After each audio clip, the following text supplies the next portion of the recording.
Today I would be talking about the Elizabethan Theatre. Theatre, as the name suggests, is a place where a play is performed. Just as the plays could be of different varieties, in the same way, theatres could be of different variety. But whenever a word theatre is spoken, we immediately have a vision or a picture of a stage where the play is being performed. But it was not like this in the earlier times. Even the theatre has evolved with the passage of time. The physical space of the theatre has evolved with the passage of time. Earlier, what we call theatre in during the Elizabethan theatre, during the Elizabethan time, or what is Elizabethan theatre if we speak of, or how exactly the Elizabethan theatre came into existence, we have to know how things started up in England. Yes, there was a craze for dramas. There were various dramatists, and there were many royal personalities who were patronizing dramas. Queen Elizabeth patronized dramas, James I patronized dramas, and there were many dramatists who were flourishing under their patronages. But at the initial stage, the stage or was church. In the church itself, the plays were staged or performed. So we can say that the initial or the stage of Elizabethan theatre was church itself. Later on, these churches were felt to be small, and the audience shifted themselves to churchyards. And later on, even some graveyards were disturbed in order to extend the sizes of the churchyards, because the plays were very popular and there were lot many audiences. And the later shift was again to the greenery or the parks where these plays were performed. In open spaces these plays were performed, or sometimes they were performed in a yard or in some inn. So this is how the stage kept on evolving as per the demand of the audience. In 1576, three theatres, what we call, a formal theatre or erection of a formal theatre, three theatres came into existence in London. And there were lot many plays performed in these theatres. And these three theatres were like any ordinary theatres, the town theatres of our time. We can say that our various epics are performed at a very small town level, or at in a very small area, or with a very little audience in today's time. That could be the exact replica of the theater of that time. And these theaters were constructed.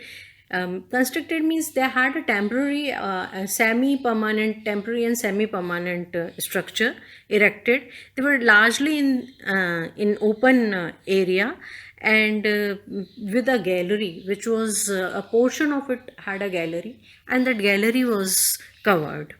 There were certain partitions which were made on the stage just to show different acts or different scenes. And sometimes there were scenes of chamber, so in order to show or stage the scenes of chamber, the inner side of the stage was used. And these stages had a curtain, and these curtains would fall within definite intervals. They had trumpets which would signal the beginning of a play or the end of a play. and or sometimes they would be there at the end of an act, or end of what we call an action, or end of a scene.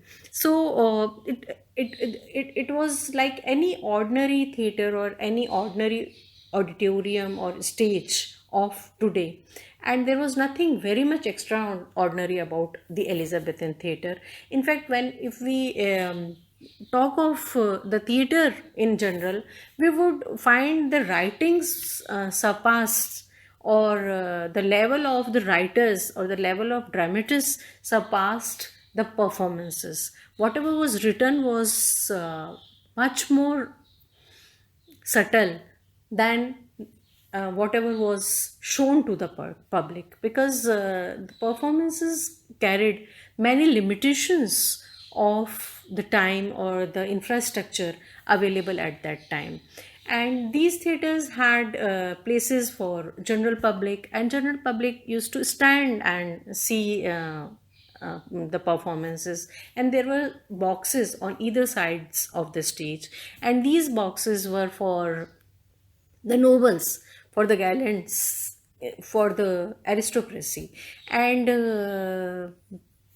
they were not meant for general public. But in a way, these the play was the general public, and the aristocracy may have a distance among themselves, but the play was such a thing which was seen by both of them, and the play had scenes which would appease the common gentry, and play had such scenes which would appease the aristocratic classes. So the play was one such thing which was viewed by both type of people, the elites of the society and the masses of the society. And the dramatist used to keep in mind that there were scenes which could make or which could amuse the commoners happy, and there could be scenes which could elate the elites of the time. Besides this, the roles of women were not, by law also, the women were not allowed to perform, and the roles of women were played by boys. Even the role of Cleopatra, the famous heroine of Shakespeare, was performed by a boy.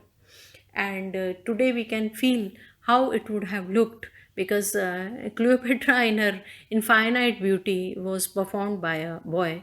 Although the boys were selected who were very soft, or who had a look of a women or a demure of a woman, they would be selected for such roles.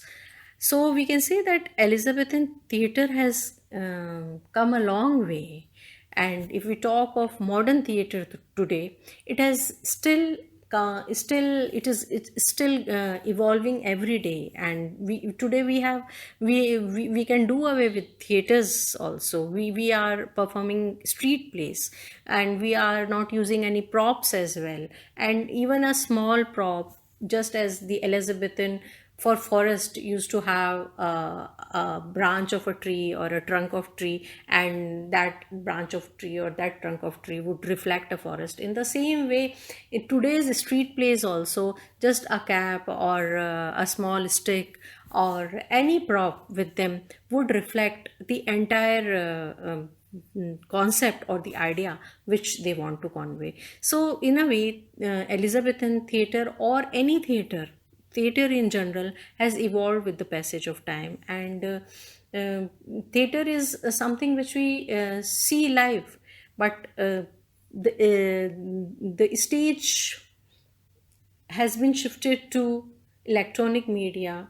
And even we can see many soap dramas or many television shows which are being performed, and then that the television itself becomes the stage for these dramas. But when we talk of theater, we have this in mind, that we saw something being performed live, something being performed in front of our eyes, and something is enacted in front of our eyes. There are characters, there is a story, there is a plot, and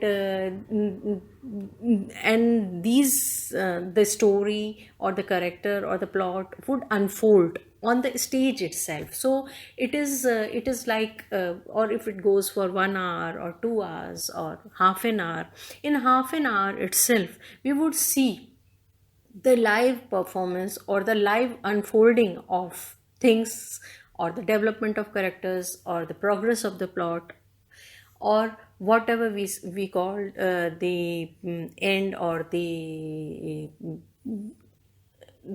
last scene of a play, or what a hero meets, a tragic hero meets, or what the comedy has to offer its protagonist in the end. That would be all would be happening in front of us, live before us, and that is theater. Thank you.